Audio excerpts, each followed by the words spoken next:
travelers. It is October 15th, and it's been a hot minute. And this is the Greetings from Podcast. My name is Rebecca Faye, and I am joined by Skyrim belongs to the Nords, I think. It's Miss Olivia Quinn. No thanks. I'm Empire all the way. Fuck the Nords. Okay. They're racist as hell. Oh, so, watch me get the other one wrong. For the Horde, it's Tyler Smith. Yeah! Yeah, I got it right! I took a guess. I had to guess. I had to guess which side I thought you both were going to be on. One out of two. That's not too bad. Well, to be honest, like, if we're gonna be fair, like, I was Alliance at first. Wait, no, is that true? I think I was Horde first. You were Alliance, but you were just Horde. I thought you were in your cool heart all the time. Yeah. Didn't realize you were Alliance at one point. Well, yeah, at one point, because friends. Guess what? Alliances shift. Oh. Hey-o. With friends and people, and anyway. So yeah. I feel like the last session that we recorded was our one about RuneScape and Flash games, and somehow in the time between then and the time now, I feel like we've all spent a lot of time not playing new games. This is true. What happened to us? My backlog is growing. I realized that it's like October now, and I'm like, oh my god, I have games from 2017 I have not touched yet. Same. It's bad. Same. I still need to play Hellblade Setsuna, or Senyu. I still got Pyre that I haven't touched. I bought that back in 2017 and have not played it. It's basketball. Sweet, so cool basketball. Whenever you're down for a little NBA 2K17 in Fantasy World. But I'm only playing the latest games. You guys heard about that Skyrim life, yo? It's one of them hot new tracks. Got released. That just came out in 2011, right? Yeah. So it was 11/11/11 release date. Oh my god, I forgot about that.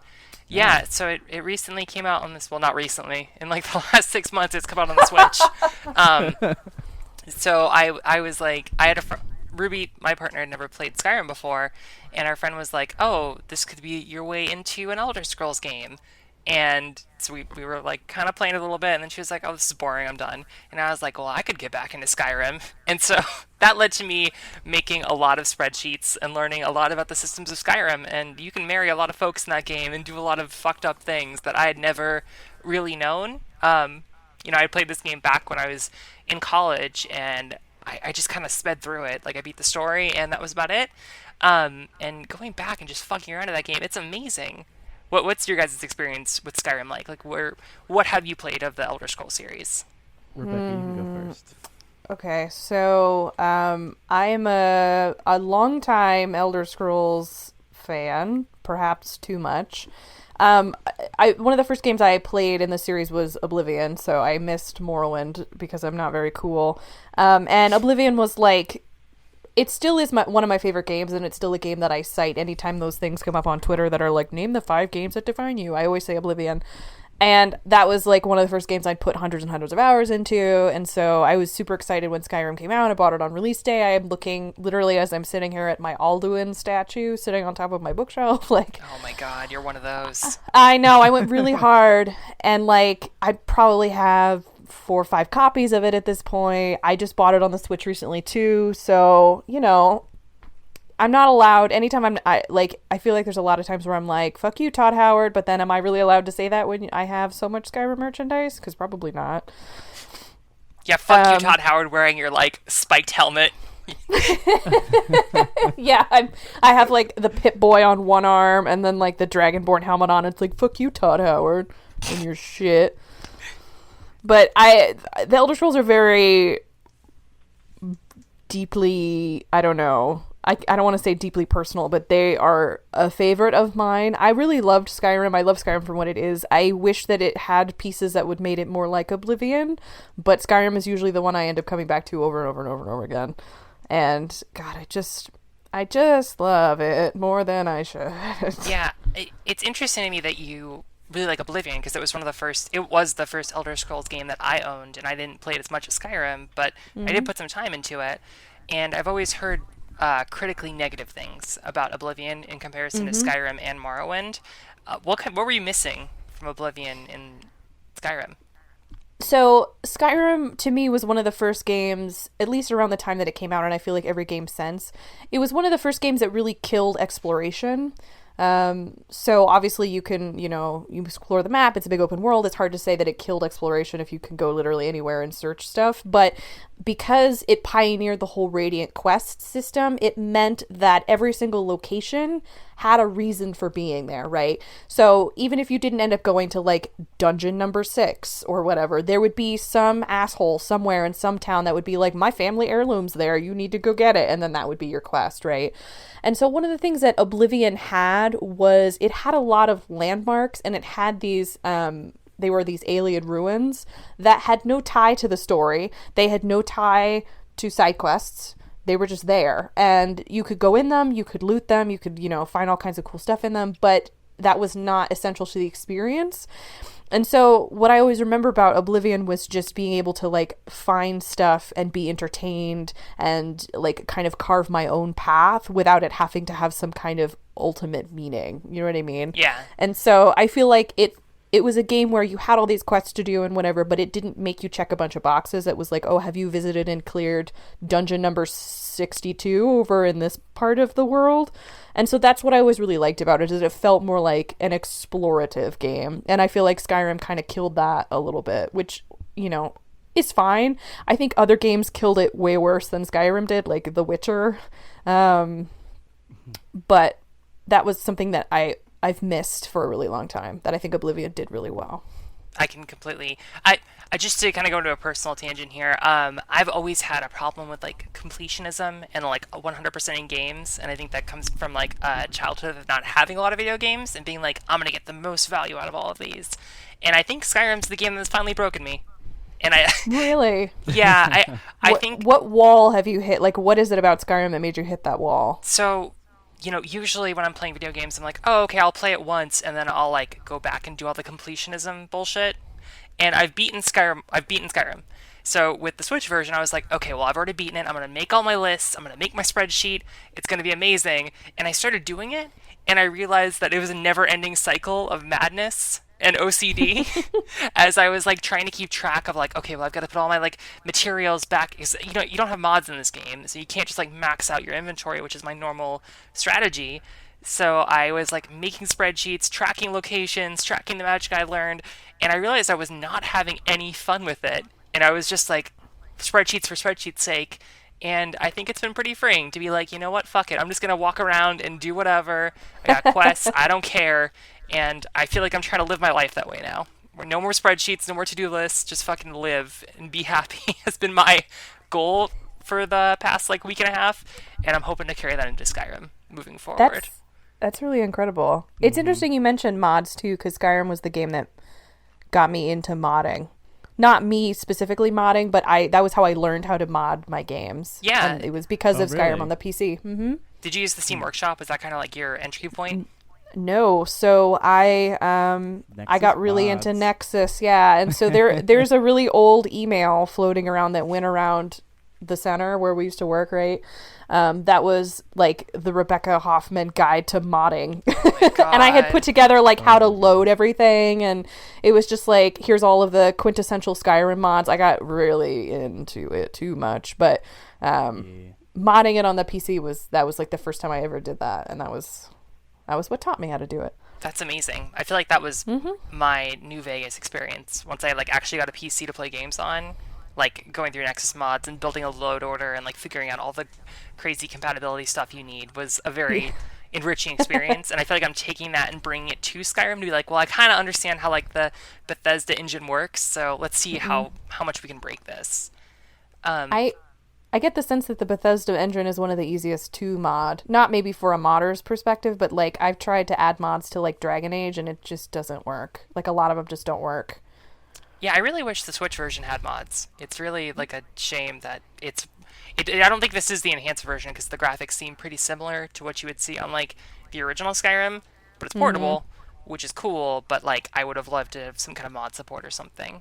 So yeah. Tyler, because that's like what the thing about Morrowind or Elder Scrolls games or Bethesda games in general, I suppose.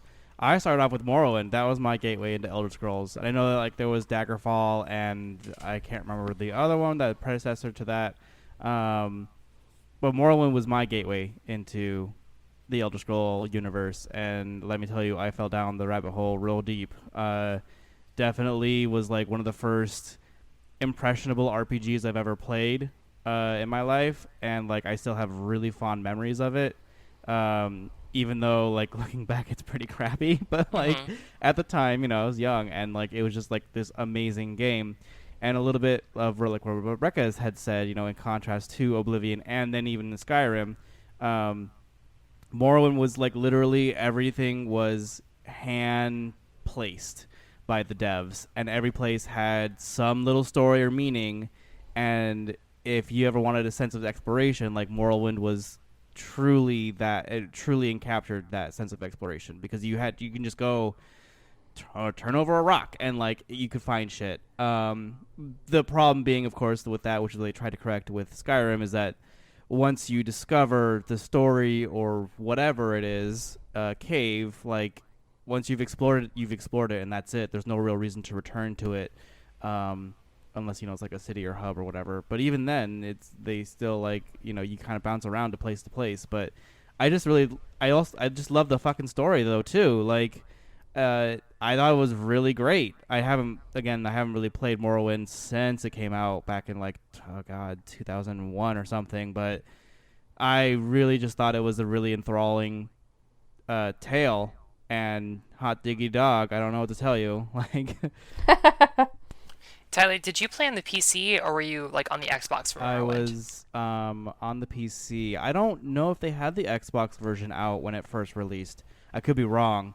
I didn't own an Xbox back then, so. So I had the Xbox version of Morrowind, and I really hated it because the load times were like. I was gonna say. Yeah, I liked the game, but I barely ever got out of like the opening city because I'm like, man, this is like a 20-minute load to get out here and go save Silt Strider, which is cool, but it's another like 20-minute load.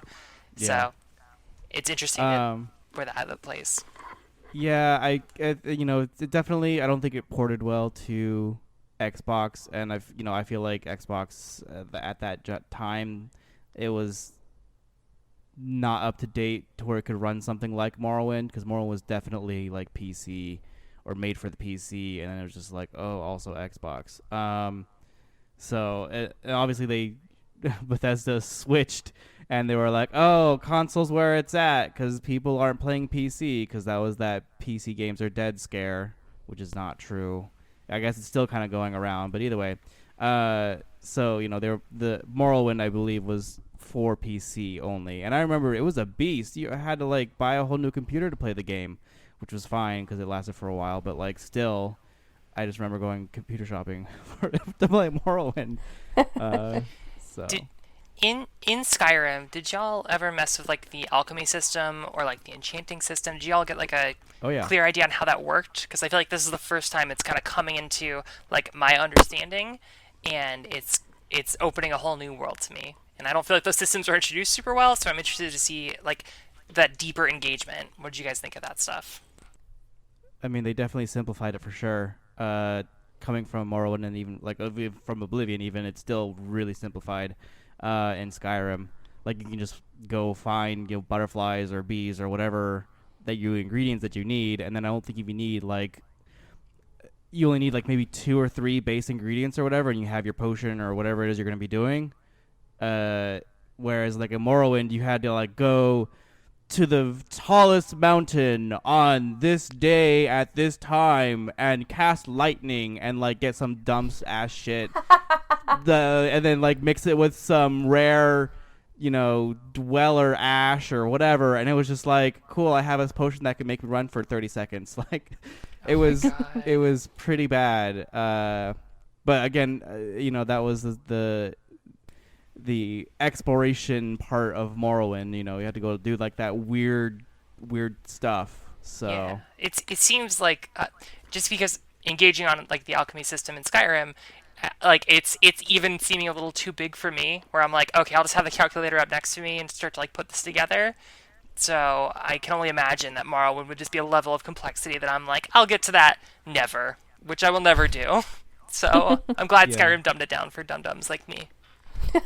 Well, I mean, like it's all about accessibility. Like they want more people to play their game because it's amazing. Because when Skyrim released, it was a week. I literally slept, woke up, played Skyrim, maybe ate, and then went to bed after 16 hours of Skyrim, and then that would be my life for a week, and then I was like, okay, I'm done. I don't know, it consumed me. So it was just they wanted to appeal to the masses, and that's fine. I still enjoy Skyrim. So did you guys have an issue where the dragons would kill like random people? Like I had a follower who died. I think it's the guy in the first city, who's like the elf archer who has a relationship with a woman, and then like the one guy's like, oh, break it off or whatever. And then that guy randomly died by a dragon attack, and I just got like a letter that's like, hey, this guy's dead. Here's 100 gold minus 10%. Whatever. Later. What? No. Really? That I never guess it's happened bad to luck. me. The one thing that always drove me Skyrim. crazy was that the person that you marry does not become essential after you marry them. So, like, I married someone who I was very attached to and continued to marry every single time I replay Skyrim. And every time I took him anywhere, he would be killed, but I like always wanted to take him everywhere. So I had this really weird thing where I had to leave him at home all the time and felt like really weird about that. Who's the I guy? just wanted to take him everywhere. Oh, it was this is really embarrassing. It's Farkas from The Companion. Oh yeah, Farkas. Farkas is cool. He's the dumb, punchy one. Oh my god, this Just fits. my type. This is a mold, Rebecca. I know. Yeah, I love him really deeply, and I marry him every single time I play this game, but he never becomes essential, so every time I play on PC, I always force him to become essential so that I can actually take him everywhere. Why don't you just take him with you and then just raise the dead? There you go. Yeah, so there's been a lot of times But where what I obviously would that's do not to gonna work out, but- what I would used to do is I would park him, like I would tell him to wait in a safe part of the dungeon. I would move forward, kill whatever was in the room, and then go back and retrieve him. Mm-hmm. And that was how I took him places without him dying, which, looking back, is extremely much a waste of time. The followers are so broken in this game. Like I'm playing a thief archery build, and like I can walk through traps, but then Lydia always sets them off. Like she's just kind of behind me, and like I'm like, oh, I'm super stealthy, and Lydia's setting off every freaking trap in the game, like activating like the walls and everything like that. And it's really annoying. What kind of build did you guys do? Because I usually am always like, I'm a fighter, I'm just gonna like hit things, but playing a stealth role has been really awesome, and I'm wondering how you guys make your characters.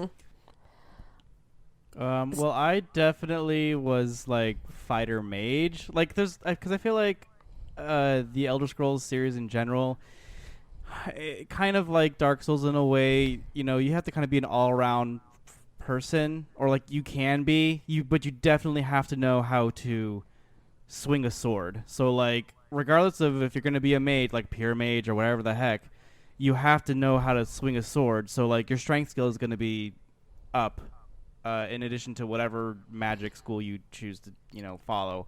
But I was usually I primarily wanted to be a mage, and I think sometimes I would I fucking love to steal things, so I would literally crouch and just sneak the whole time until it was 100, and then I was like, yes, success. I also jumped everywhere, so my athletics was insane. I did the rubber band trick. What rubber band trick? I literally Oh, okay. So what you do is I forget what house it was, but there's a house where you basically like position yourself in the corner and you rubber band your controller to always be pushed forward, and you kind of loop it over the trigger so that you're always crouched and you're always sneaking, and you just walk away, and then 20 minutes later you're sneak 100. Oh, this funny story. I did that for Final Fantasy 15 for my chocobo. I just Aww. Anyway, but no, I would manually, since I'm on the computer, I had to manually hit my space bar 20,000 times, and I finally got 100 level sneak or athletics or sneak, whatever it was. So yeah. Chocobo was worth it. Well, chocobos are always worth it. I just thought it was annoying. I'm like, so I have to spend 8 hours running in the game for me to be like full speed? No, fuck that. I'm just gonna watch this. I'm gonna like I said, run in a corner and just leave it alone for 8 hours. I ain't doing that bullshit. Anyway, that's a different story for a different game. That's still I've never even hilarious, finished that game either. But whatever. But it doesn't matter because you're level 100 agility or whatever. Yeah, it's true. It's funny That was my because favorite thing. Sorry, Oh, I was gonna oh, say no, it was my favorite thing to like just get jump over the fucking enemies because they couldn't AI couldn't track you, and then you just Oh like my land on them God. and they would die. that's what It I was missed great. from Oblivion was there was an agility skill that they removed. It allowed you to like have a super jump if you leveled it up really high, and you could just like jump 6 feet in the air like a crazy person. It must have been horrifying if you were an NPC. I remember that athletic skill, and I was the person who didn't really understand how like the leveling up system worked, so I would just be constantly jumping and wouldn't have any other skills leveled up. So it would just be I would have like a really good jump but no attack abilities, and I think everything pretty much leveled with you. So I'm like, Yeah. oh god, I'm like fighting these like level 50 characters, and I can only jump at them. It's going very poorly for me, I know. Too bad they didn't let you like death from above. right? Jump on their heads like make it Mario.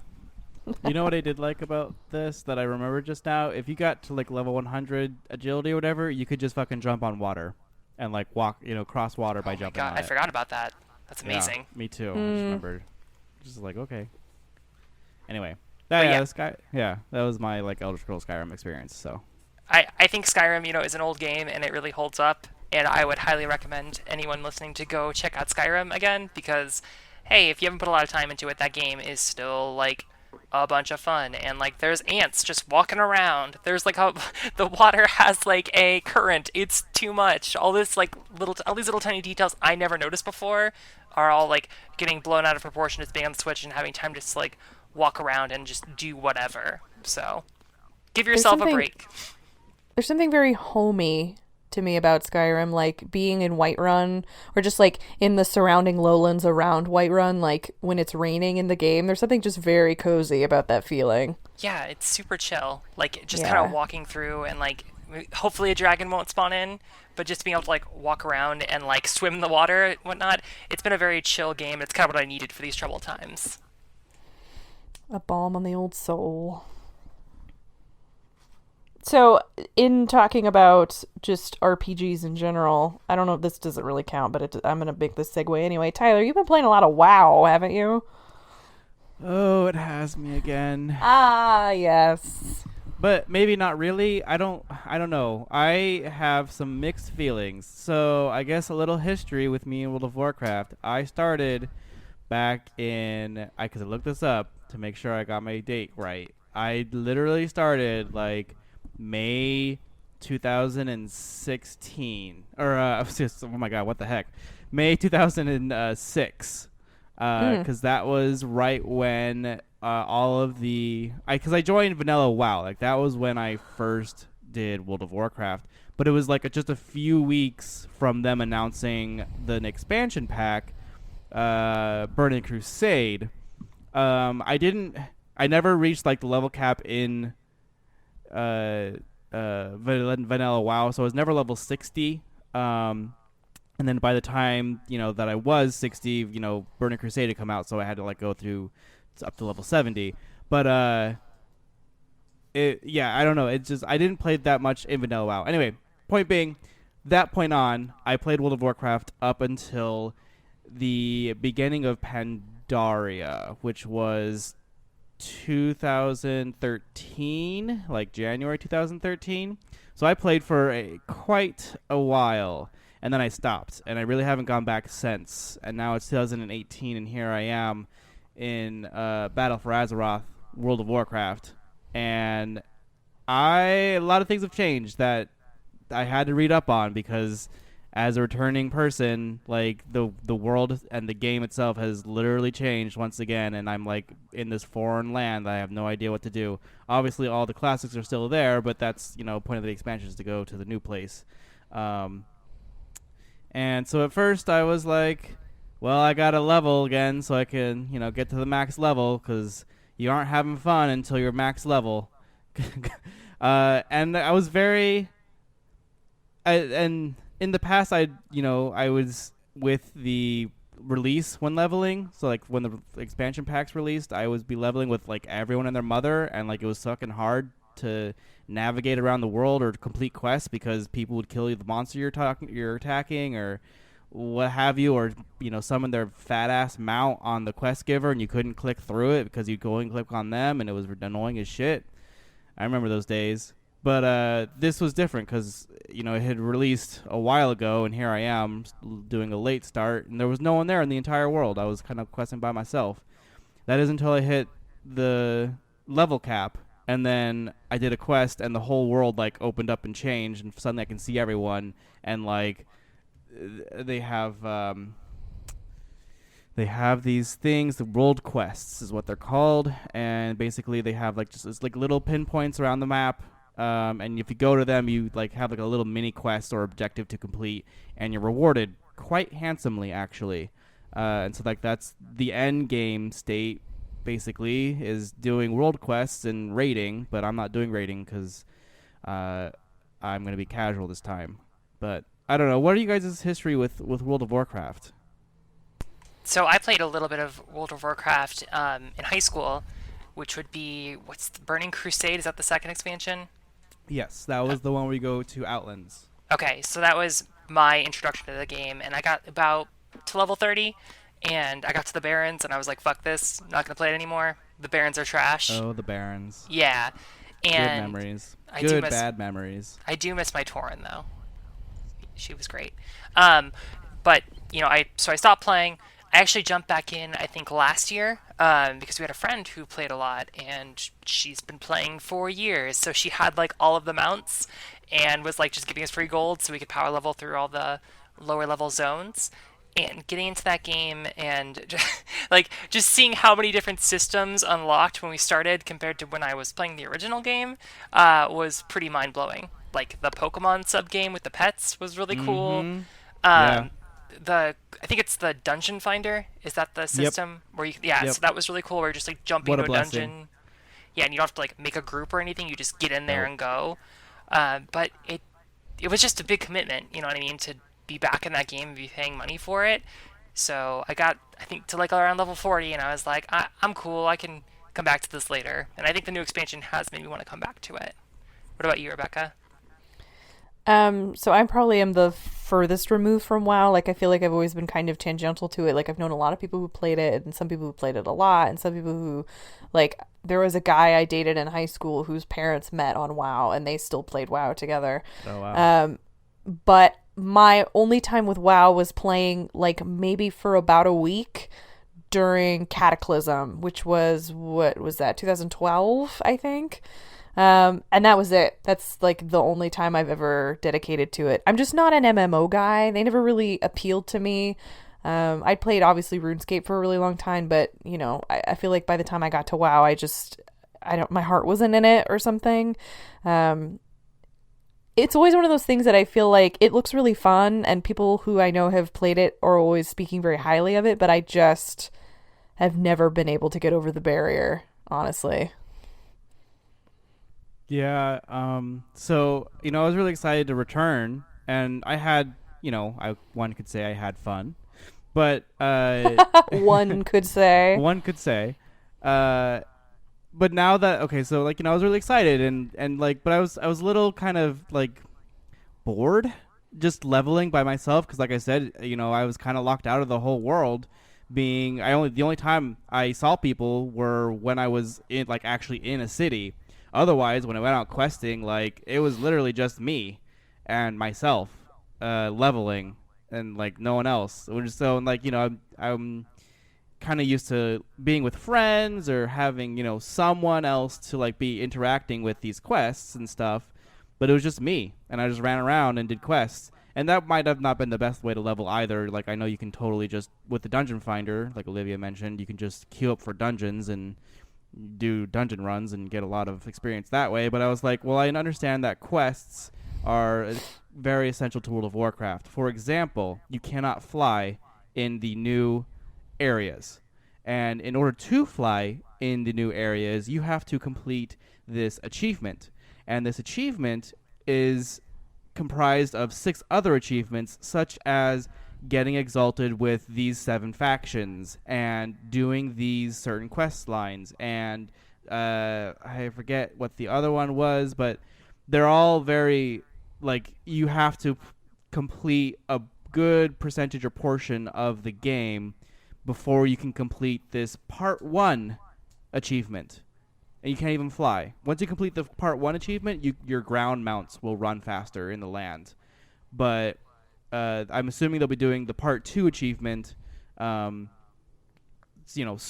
in a patch update once they release more content. And it's kind of annoying because now that Activision has bought Blizzard, you can totally tell how the devs have changed the game to make sure that you don't get like all of your, or everything isn't accessible when you're the highest level and you've done like all the stuff.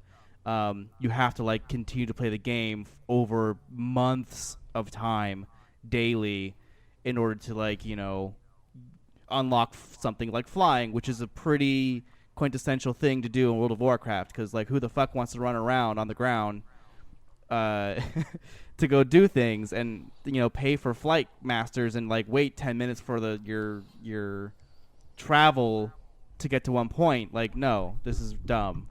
Because I'm curious, just listening to you talk about this, like, it was interesting how we had just kind of mentioned Skyrim becoming kind of a box-checking game in a sense, and just, the idea of being completionists, but how do you feel, like, WoW has become less about, hey, it's fun to do all this cool stuff, and more about, like, okay, well, now I gotta check all these boxes because I have to go to all these achievements in order to get this thing, and, like, is it more busy work?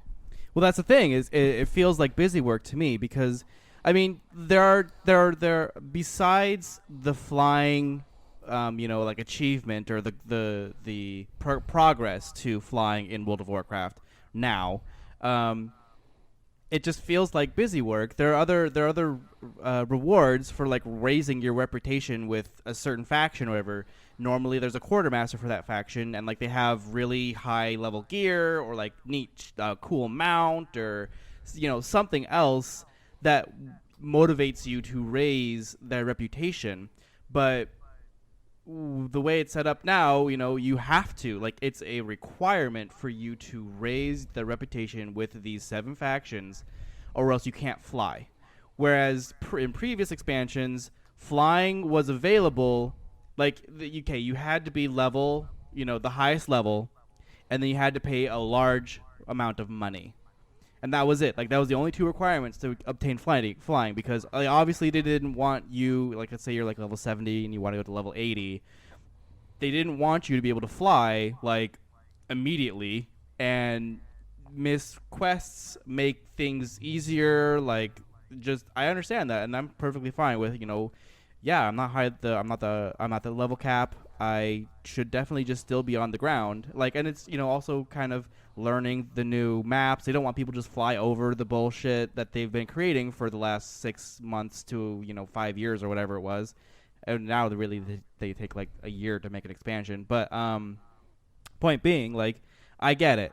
And it would be like 5,000 gold, which was to fly, and that's like a lot of money actually. So like, even if you were the highest level, at the highest level cap, you might not have that 5,000 gold to drop for flying, and so you're still like kind of ground mount, or you're still on the ground or whatever. But they did make it, if you played like continually, they did make gold very accessible, especially selling shit on the auction house. But now it's pretty much like almost gatekeeping. Like, you're not a real World of Warcraft player unless you have flying, because that means it shows your dedication to the game, because you obviously have spent this much time getting like reputation gains and shit to unlock the achievement for it. And I don't know, I don't enjoy it. I'm interested because if they give you interesting things to do in the world, and like you have some access to at least some limited fast travel, like there's the Griffin system where you can kind of fly around, it seems like the flying wouldn't be that big of a deal.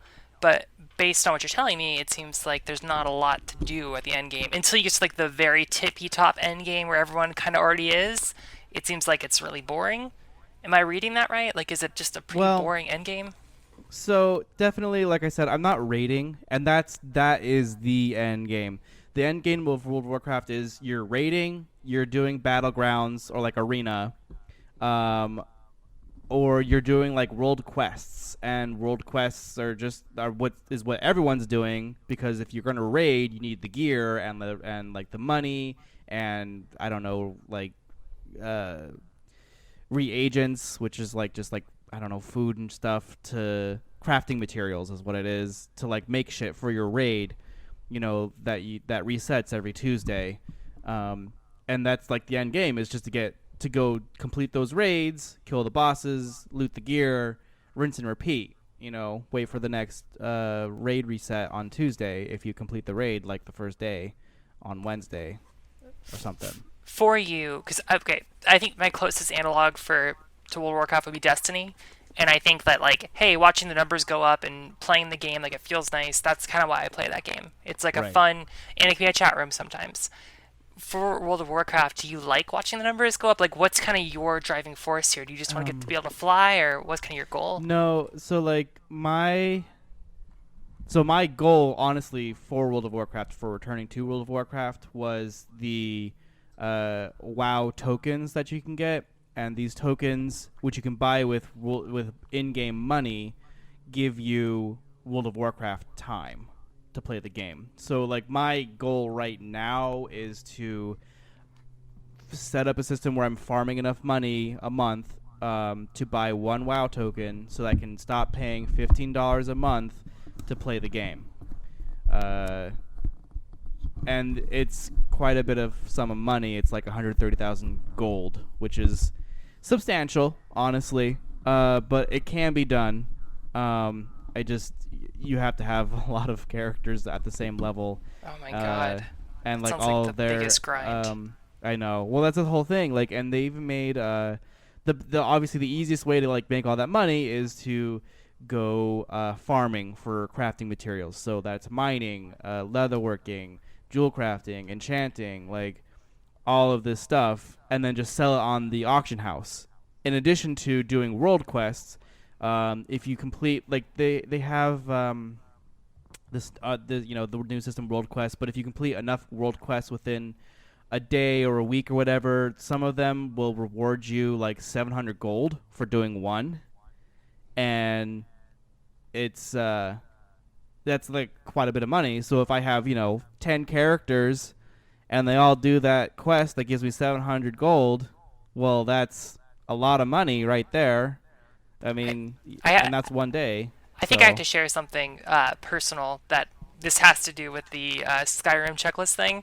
So I was playing like a lot of Hearthstone, and I was also trying to play a lot of Destiny. I was basically balancing like all of these free-to-play games, like Pokemon Go as well, and Animal Crossing Pocket Camp. And I built this like checklist of like, hey, if I want to maximize my return, I need to do X things every day, and it was killing me. Like it made video games not fun. And in addition to like working another full-time job, like it was just like, oh my god, I'll have to balance both of these things. And this is a recent thing. I may go back to the checklist. I'm still processing those feelings. But what you're saying right now, it reminds me of the checklist. It gives me a lot of like secondhand anxiety to hear like making 10 different maxed out World of Warcraft characters. Well, I mean, the good thing is I already have like 8 characters who are basically at the level I need them to be, or like they're not very far away from the max cap right now. They are, but like it's fine. If I was not an adult and I didn't have obligations and responsibilities, which are gross, my perfect World of Warcraft experience would be definitely raiding for sure. I absolutely love raiding. I love teamwork, and just downing bosses in the game. It sounds very sad now, but that's it. That's what I really enjoy about it. I don't want to king shame your World of Warcraft. Like I think if that gives you bliss, then you should follow it. It gets me a high, man. I can't stop. I can't quit. Okay, that's fair. I mean, as long as it continues to give you happiness, I guess. I know it's always fun. Like I was always a healer, and like I love that kind of ebb and flow of people getting dealt damage, and I'm over here healing their life back up, and like trying not to wipe on a boss, and learning new mechanics, and getting better loot, and just becoming a better character. It seems like to play at that high level, like you kind of need it's a lot of dedication. Yeah, and you kind of need like all of the characters. Am I understanding that right? Like you kind of need that feedback loop of money and a clan and all of this stuff to make it work. Well, that's definitely. I mean, you're going to be in a guild if you're going to be raiding, because like I said, you need a lot of money. Like, you all need to work together as a team to collect reagents and stuff. Like, I would always fucking raise my cooking to cook, the feasts that would give us buffs and stuff during the raid. And not any of the other fuckers in the guild did it, but I did. I raised my fishing too. Like, hell.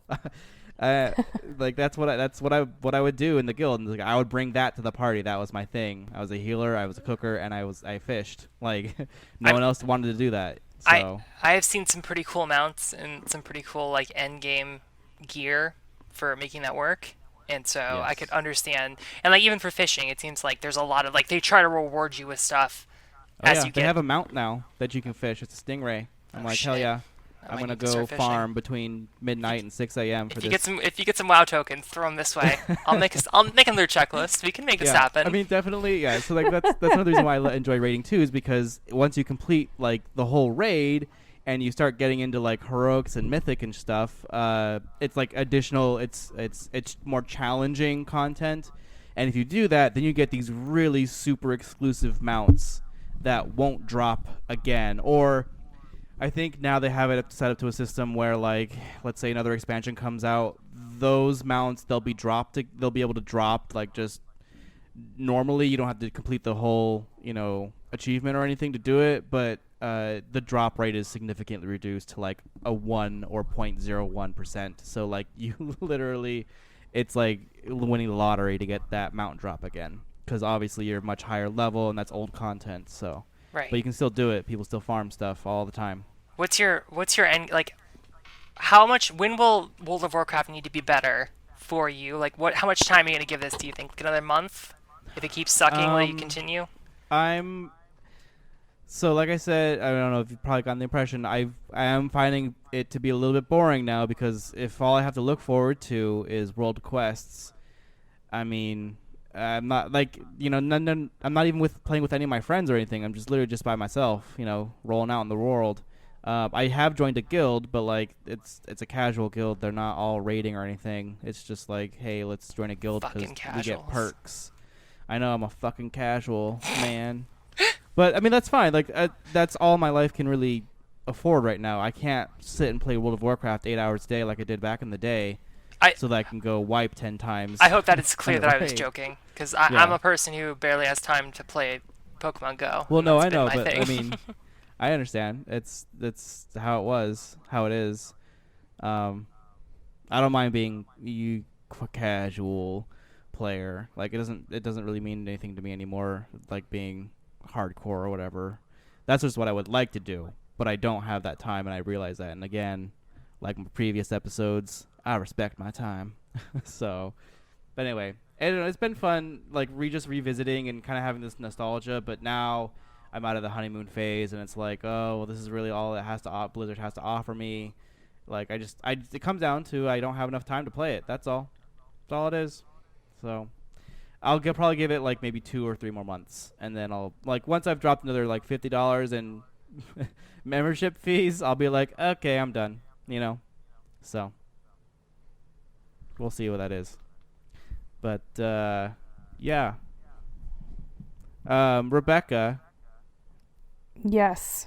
Did you want to talk about your love of the game that you've been playing recently? It's interesting that you were talking about the concept of like not having time to play things, because I've hit that stage of like I've crossed the threshold into my late-ish 20s. I mean, I'm 26, so I probably can't say that, but like I've come to the point now where I actually have to pick what game I want to play, and then I have to forgo all other games in order to play it, and that feels kind of bad, because I remember I used to just buy everything as it came out, and like I didn't even care if I didn't finish it, or I didn't even care if I didn't get very far in it. Like somehow I've turned the tides on myself, and now I'm like saving myself for marriage, if marriage was Red Dead Redemption 2. If I'm still allowed to like it after the shitstorm that went down today, I'm not really sure. Yeah. The hot takes are getting progressively worse. So now I'm like, am I allowed to buy it anymore? I don't know. Does not stop. Well, I've already bought it, and so I'm like, well, shit. Like, I mean, I'm not gonna. I could totally like cancel my pre-order, and whatever. But at this point, I'm just like, those shrinking horse testicles will, I guess, maybe make me forget Can about today's events, but not do we really. have confirmation on the shrinking horse testicles? It I is confirmed. have not seen a source for this. It came out in some of the gameplay previews that went around because Rockstar showed the game like 6 hours worth to the press, and it came out in just some of the reporting. It ended up in a couple of roundup lists. It supposedly is real. I guess the level of realism that they're going for is so extreme that shrinking horse testicles in the cold is one of those. Don't quote me. Gotta get your 100 hours somewhere. Yeah, I guess I'll be watching now, which I didn't never plan to, but now I feel like I have to know. Right. Like, do they really? They've had a lot of those kinds of things come out. Like, there was something that came out recently that I don't even know. I think it was that if you had Arthur dressed improperly, like if he was wearing too many layers in the desert, he would unbutton his shirt.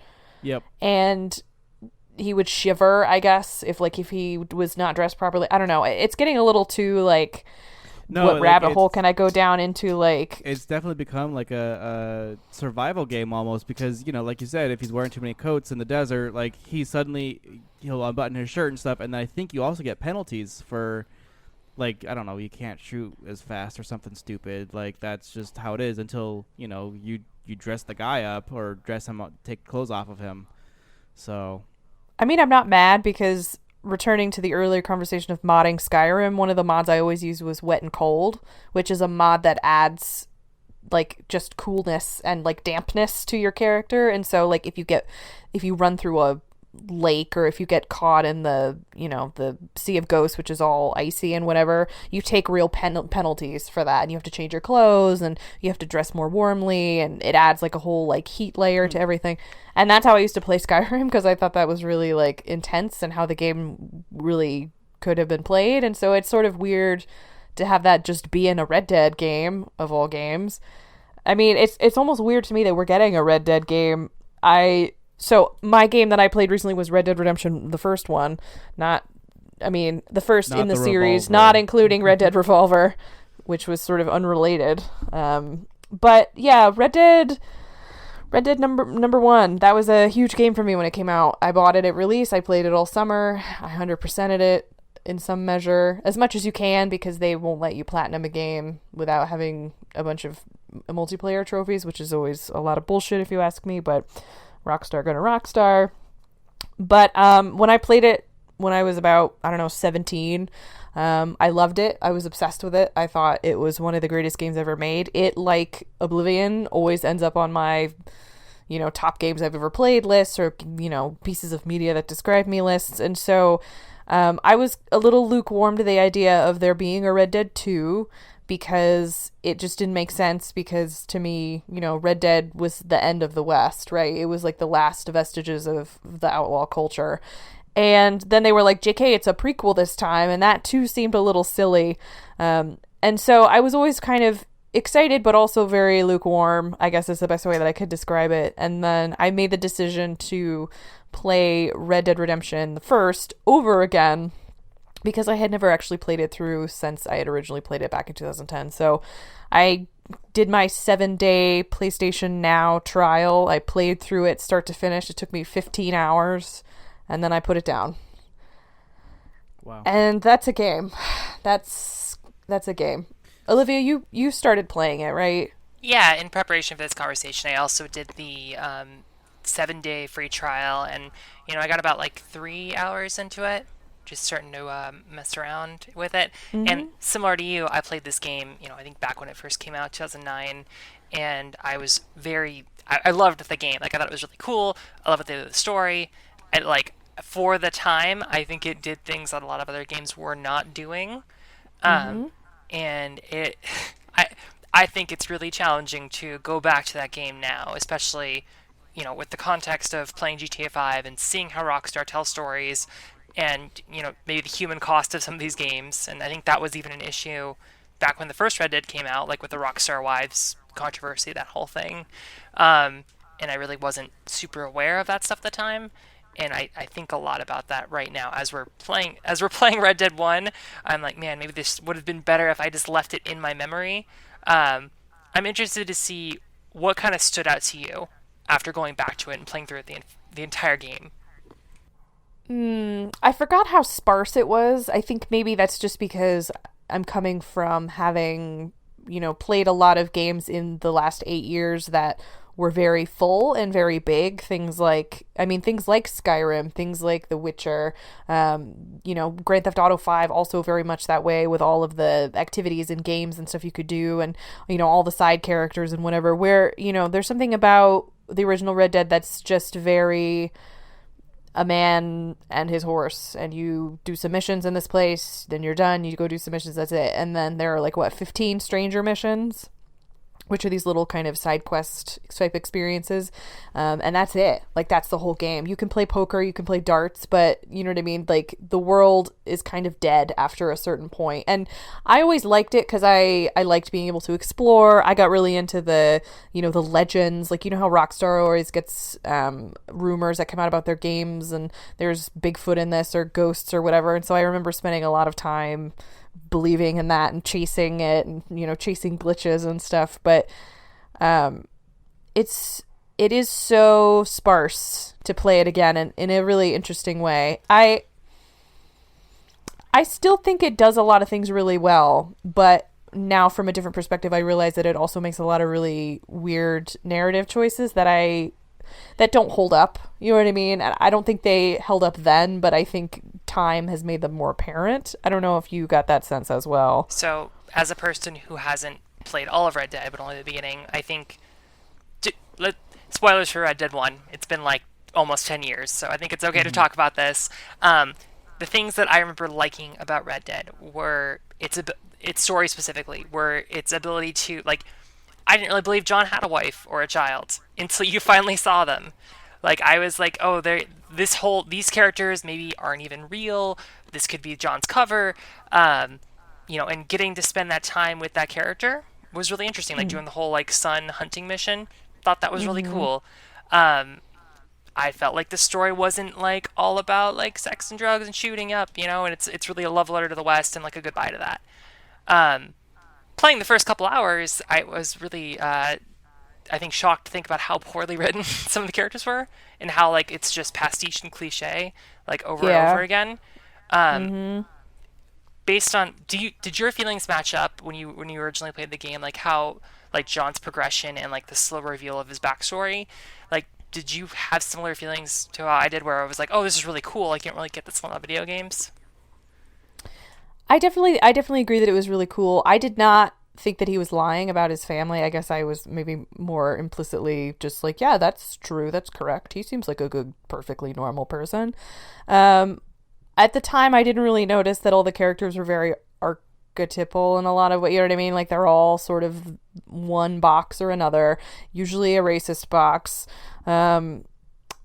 But the one thing about this story is that it definitely has hang-ups, and it has a lot more hang-ups if you try to run and gun the story in really fast succession. It will make not a lot of sense because the game assumes you've been doing other things in between story missions. But one thing I really like about it is that from the start it's hopeless. You know what I mean? Yeah. From the very beginning, everybody is kind of doomed in one way or another. Not always because they are doomed to die, but there's just a real hopelessness and a real, we're fighting against a tide that we cannot change. And that tide is everything from just, John's right to feel like he can leave his past behind him and have a family and be normal, to, the ever-encroaching sort of progress of the East. So it's a lot of people who are really caught up in a losing battle. And I had never really noticed how well I think that was actually done. The feeling of hopelessness is really palpable. And I think it's just those little, even knowing that a lot of the characters are just kind of stock characters in a lot of ways, there's always little pieces that come out about them that really make you feel okay, I did this thing to help this guy, and then you realize oh shit, that dude is just gonna, I'm gonna leave here and that dude's gonna make everything worse, or that person's never gonna get what they want, or you know what I mean. And so that's one thing I really like about it, is I like that you, as much as you're trying to be the hero, you cannot be the hero. Nobody can be the hero. And I don't know, that feels like a very Rockstar-y kind of thing to do. Yeah, and I think in comparison to like a Grand Theft Auto game. Like Grand Theft Auto 4 and this game, I think, came out in a very, they're in close succession to one another. And I think both of those characters, like John and Nico, are people who, are trying to do good things. At the beginning of Red Dead Redemption, John kind of is going out there to die. Whenever he's fighting, I think Bill is the first kind of guy you take on. Where you Yeah, just, it's Bill. And I somehow totally spaced that whole opening where he just gets shot in the stomach, and that's kind of like, that could have been the end of his story.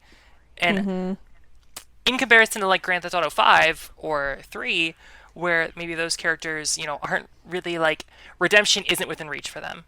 And I think I like that about Red Dead Redemption, is that this is like a genuinely good dude who has a troubled past and is trying to move past it. Like, he is married and he stays true to his wife. Like, that's basic stuff here, but for a Rockstar game, I think it's important to at least give them that they're trying to make someone that you would like and someone that you can play as a virtuous character. Not that you have to, but like that's big for me, at least, compared to Grand Theft Auto 5, which kind of has some really awful people that are your heroes.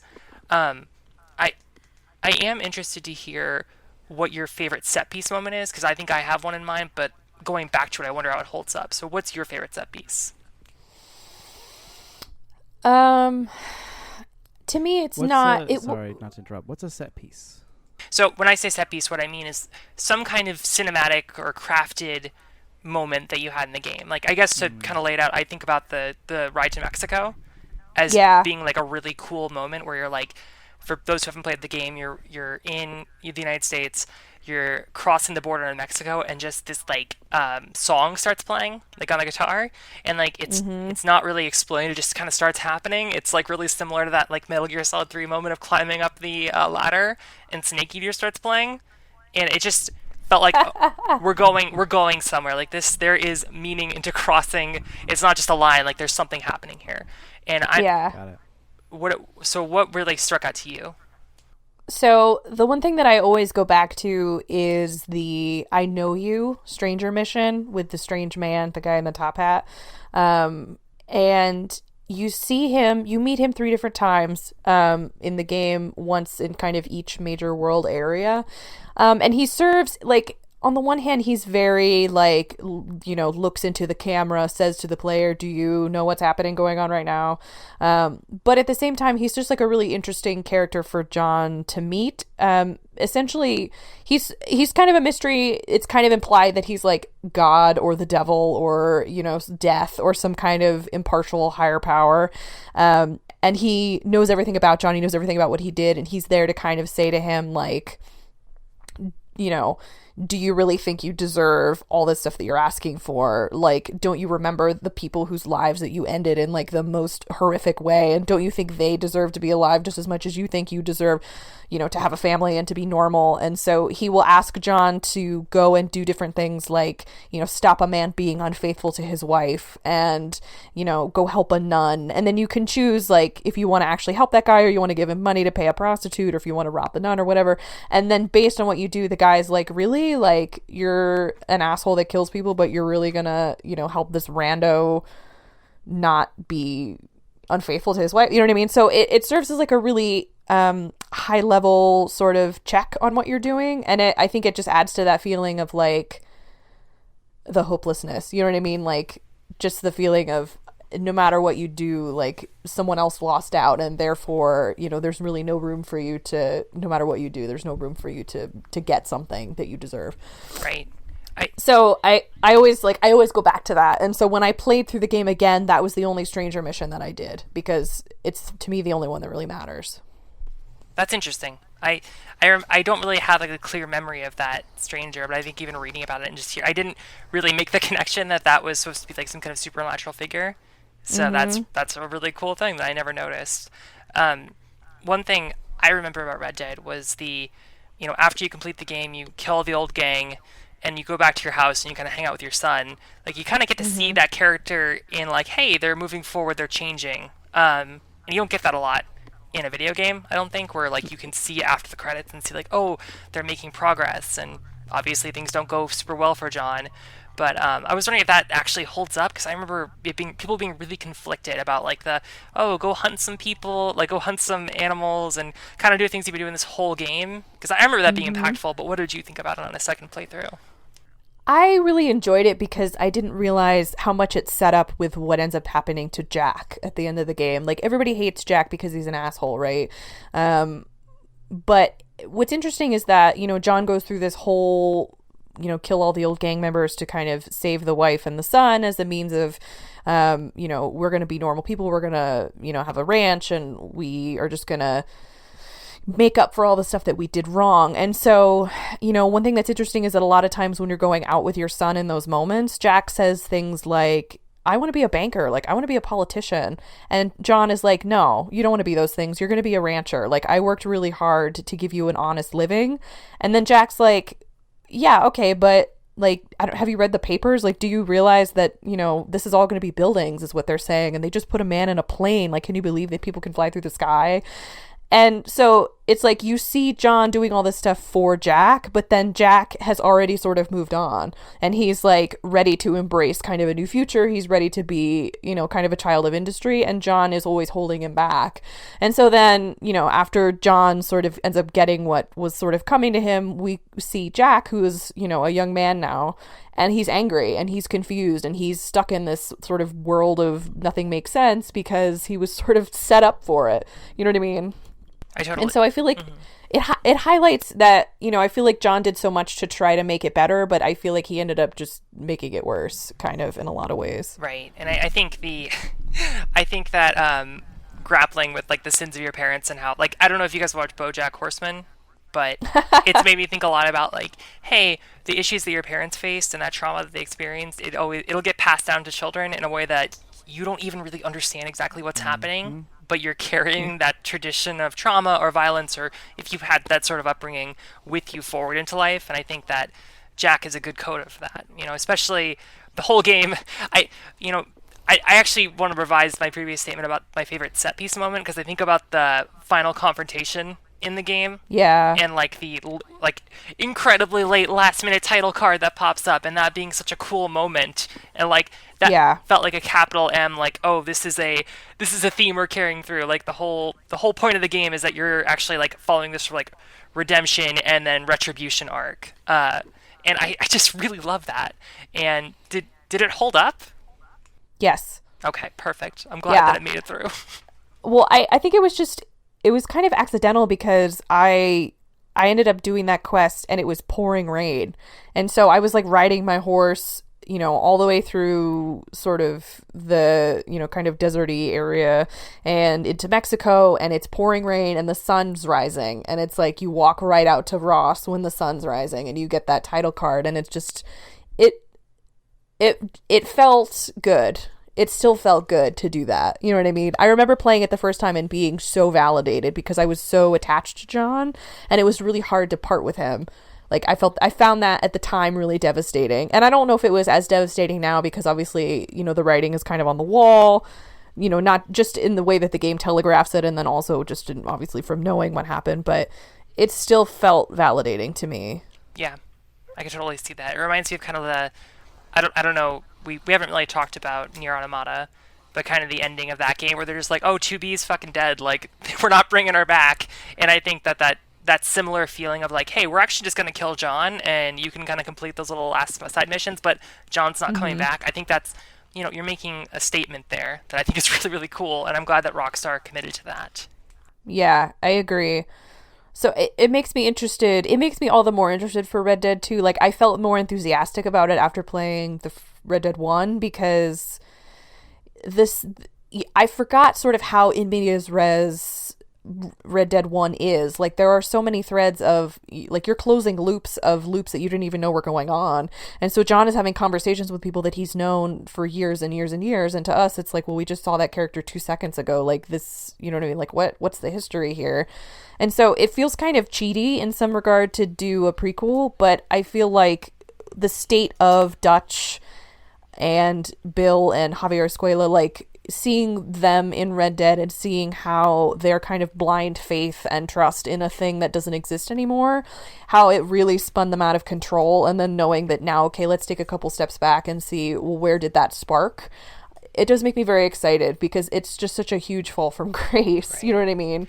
And they're the only ones left alive, right? It's just those four, including John, Abigail, and Jack, are the only original gang members left alive.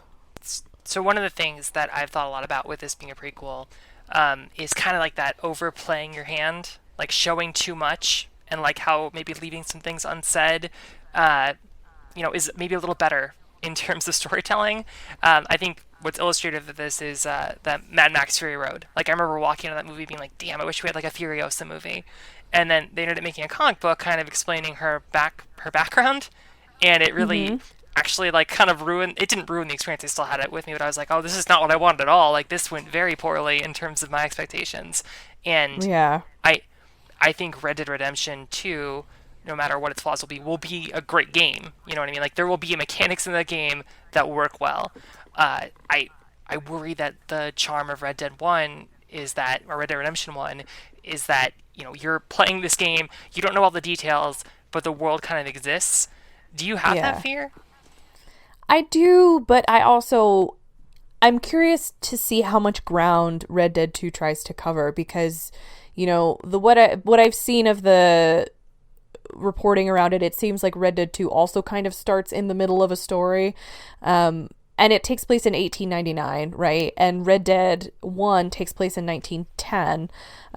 And the only kind of detail that we get in Red Dead 1 was that there was a train heist in 1906, and John was left for dead. And that was when he was like, I'm good. And sometime between 1906 and 1910, the whole gang split up. And some of them were killed, some of them, who knows what happened to them. So it definitely has the ability to tell too much, but it also still has some cards on the table in terms of, is it going to try to cover 5-10 years worth of what happened to everybody? Or is it going to be like, here's the point where people started to kind of lose it.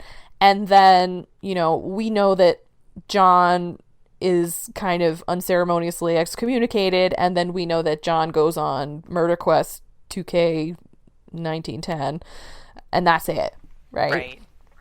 And so I wonder too, because, we already know that everybody dies. And so the answer is how do they get there? So my biggest fear is that they fridge Arthur Morgan. Yeah. Because that would be like, well, don't do it again. You know what I mean? Right. Don't do it again. I'll be interested to see if like Arthur is just going to be like a 2-bit Star Wars character they put into the back scenes where it's like, oh, he has this whole backstory, but none of it is of consequence. So it's possible. I hope that doesn't happen. I doubt it will, to be honest, but that is one of my fears. Did you play Undead Nightmare? I did. Yeah, I never finished it, but I did play it. Okay, because I remember that being like oh, this is what all DLC should be. Like I liked Undead. Oh my god, yeah. So easily. Right, and I remember the only like kind of annoying part was the like, oh, go save your city, but that game that like it flipped the script, and I really I'm excited to go back and play that again. Yeah, did you get a chance to go back with your most recent playthrough? I did not. I didn't have enough time. Oh, I own it. Like if I was just not lazy, I could just plug in my PlayStation 3. Yeah. Honestly, like I have at least 2 copies of Red Dead, so you know what I mean? I have no excuse at this point, but it was just not something I was able to get through. I just appreciated that it was always very tongue-in-cheek, you know what I mean? Like the fact that you can play as a zombie John Marston, like you can play as dead John was like, okay, all right. Like, okay, I'll give it to you, Rockstar. Yeah, I remember just like the capturing the horses and like having the 4 horses of the apocalypse that all had different powers and stuff. Like that was just like, oh, this is awesome. I hope that we get more of this stuff. So I know. I agree. I hope they don't shy away from being kind of silly, because even GTA 5, like despite not getting the DLC, the fact that the Chiliad mysteries and the ghosts and stuff like that all was pretty fun. And like taking peyote and turning into animals, like I have to give them some credit for staying kind of fun. Did either of you see that like end of the like you have to hunt the monsters in Undead Nightmare, and you end up like hunting Bigfoot? Did either of you see that? Yes. Oh, it's so sad. That's a great quest. It's Funny, though. Is that So wait, so is that part of the DLC, or was that just like a thing that they threw in there? Or So if I remember, It's part of the DLC. yeah, if I remember correctly, you're like hunting down like mythical animals, and I think they're just like modified versions of the existing. Like I think you're hunting down what is the deer with the horns? jackalope? Yeah, jackalope. Or that could be wrong. I'm trying to remember here 9 years later, but They're actually jackalopes in base RDR, just FYI. Oh, really? I did not realize that they were in the base game. I thought they were only in Undead Nightmare, but no, you can hunt jackalopes in normal Red Dead. huh? I never knew that. Yeah, just randomly. Yeah, but like you're hunting down these mythical animals, and the last thing is you're hunting a Bigfoot who's like running away from you, I think, and then you end up running into another Bigfoot who just starts like sobbing over its dead friend, and it's just like, oh boy, No. yeah, like Yeah, you're the monster. it actually asks you to kill it because you killed all of its like clan basically, and it's like, well, I have no reason left to be alive now because you killed all of my friends. That's so sad. F. I feel like that was Rockstar looking into the camera and being like, yeah, so you want Bigfoot in your game? Well, here you go. And then they gave you the Feels quest. Poor Bigfoot. I will say, if anything, I'm really excited to see John again. Like, I'm just really excited to see him again. I still feel very attached to him as a character. And just knowing that, he'll be at the camp and you can do missions with him and he'll be a part of the storyline. I don't know. That gives me a real sense of satisfaction. Yeah. I don't know why. I feel like really attached to John Marston, like more than I should. I think John Marston in Redemption is kind of like, he's fucked up and sad and he's not a complete person. And I would be interested to see what he looks like before, getting betrayed by his family. They were brothers. So Yeah. hopefully he's happier. I hope so. We'll Good see. luck, John. If it's gonna be like a dour game the whole time, it's like, ooh, okay. Because I mean, like as a person who hasn't played the first one, I don't know exactly what to expect. So as far as my expectations for it, it should read as something like Skyrim or GTA 5 for me, But we will find out, I guess. Yeah. I wonder how you'll react, because I feel like Red Dead, Red Dead 1 at least is a start game, and it feels like you're really close to that character. Like you're not in a city, Yeah. you're just kind of, there's one city, but you're kind of just out there in the wilderness. I wonder if we'll keep that same kind of austere tone in the second game. I don't know. I mean, it seems I'm like they're interested. kind of leaning towards, well, he's got a lot of family, him and his troop, and we're all rolling around being whatever, and like they even made it to a point to like, interact with your troop, because if you don't, like, they start hating you, or they're not as empathetic towards you, or I don't know, something. They kind of like alluded to that. Who knows exactly, but we'll see. Feels like the wrong Got it. direction. I want to be out in the middle of the wilderness. Give me survival sim. Well, careful what Gotta you love ask yourself for. a fire. We'll see. It's one of the blessings. God, I really loved Red Dead. Did you have any final thoughts about Red Dead? Anything else you need to get off your chest?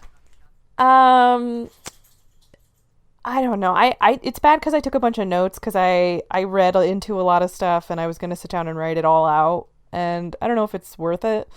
But I don't know. There's a lot of really interesting conversations that they set up, and a lot of interesting, kind of catch-22 situations that they set up, and I just really wish that they didn't unceremoniously kill like 2 lawful good people of color without any kind of.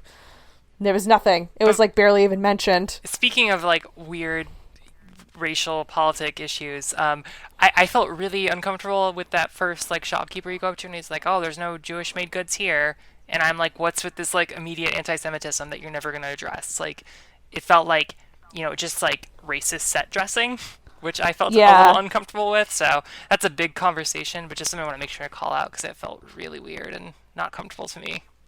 Well, it's interesting you say that because there was a post that went around on like our Red Dead Redemption, so the Red Dead subreddit, where someone was basically like, I hope Rockstar doesn't shy away from using the N-word because that's anachronistic and real. And it was just like, what? It was like, what? Really? What? You what? First of Stupid. all. Right. Yeah, I think just in my opinion, if you're gonna like be putting in stuff that's like racist, even if it's like of the time, and it's like this fantasy game where you can have horse balls that shrink or whatever, like you've already made these weird calculations. Like at least if you're gonna put it in there, it needs to have some kind of message or purpose or something. I just don't want to hear like the N-word or like weird anti-Semitic shit for no reason. So Yeah. I would hope that would be in the next game. No, like at least some kind of tackling of those issues.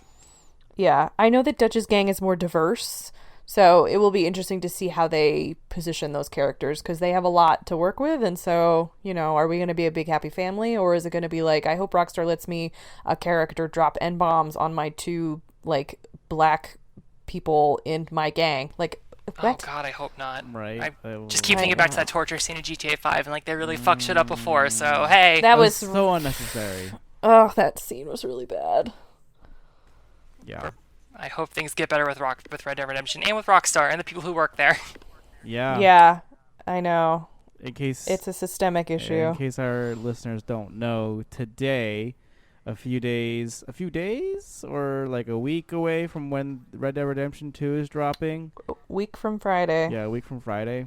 Today, a not necessarily interview, but in an interview, it was bestowed upon us that Rockstar has been slaving away 100-hour work weeks. Everyone's been crunching 100-hour work weeks, and they're very proud of that on their second Red Dead Redemption, which is without saying pretty gross. Yeah, I don't know. Do you guys want to add anything else to this? Because I didn't.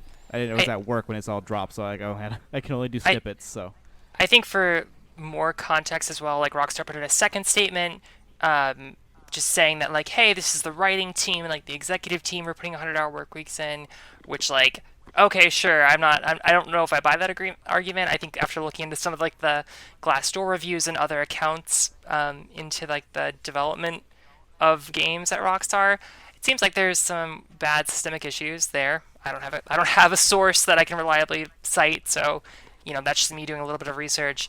But still, I don't know, to lead in like a Vulture interview about how much work you put into this game, it gives me like huge concerns to think that you would lead with that.